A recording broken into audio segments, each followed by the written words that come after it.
بسم اللہ الرحمن الرحیم۔ السلام علیکم ورحمۃ اللہ وبرکاتہ۔ میں ہوں حکیم نوید اور آپ دیکھ رہے ہیں میرا یوٹیوب چینل حکیم نوید۔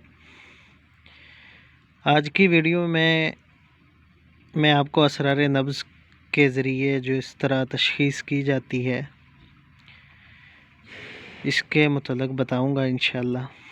یہ بہت ہی پرانی کتاب تاج الحکمت،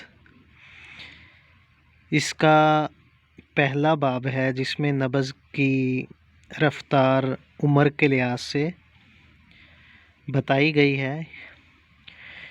یہ تمام نئے اور پرانے حکمہ کے لیے بہت ہی مفید ہے۔ علاج میں شہرت و کامیابی حاصل کرنے کے لیے مرض کی درست تشخیص ضروری ہے، اور تشخیص الامراض ایک باقاعدہ فن ہے، اور اہل فن نے اس کے مختلف گوشوں کو مکمل و مرتب کرنے میں اپنی عمریں صرف کر دی ہیں۔ اس سلسلہ میں تشخیص کے تمام حصوں میں نبض کو سب سے زیادہ نمایاں مقام حاصل ہے، اور نبض کی اہمیت و سود مندی سے قدیم زمانہ کی طرح آج بھی انکار نہیں کیا جا سکتا۔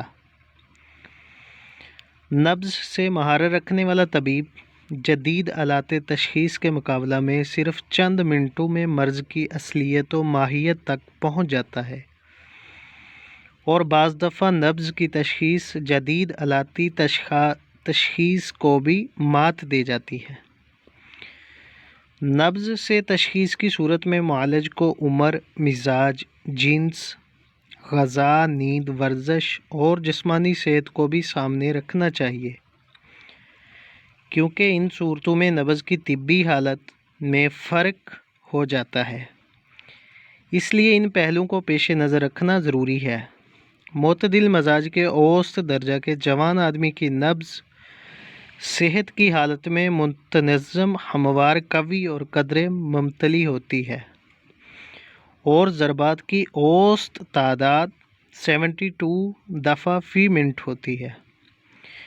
بڑے آدمیوں کی نسبت بچوں کی نبض کسی قدر رقیق اور سریع ہوتی ہے، اور ضربات نبض فی منٹ کے حساب سے بچپن سے لے کر جوانی تک اور جوانی سے بڑھاپے تک کا نقشہ اس ویڈیو میں آپ کو دکھا رہا ہوں، جو آپ دیکھ کر کے اچھی طرح اس کو سمجھ سکتے ہیں۔ عمر اور فی منٹ کے حساب سے نبض کی رفتار کا تعین کیا جا سکتا ہے۔ گویا عورتوں کی نبض مردوں کی نسبت فی منٹ 6 سے 14 مرتبہ تک زیادہ حرکت کرتی ہے۔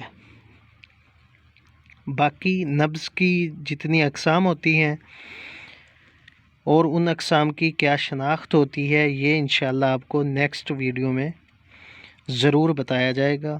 اگر آپ میرے چینل پہ نئے ہیں تو میرے چینل کو سبسکرائب بھی کریں، اور ساتھ بیل آئیکن کو بھی دبا دیں تاکہ ہر نیا آنے والا مفید نسخہ اور تعلیمی ویڈیو آپ تک سب سے پہلے پہنچ سکے۔ تب تک چاہتا ہوں اجازت۔ اللہ حافظ۔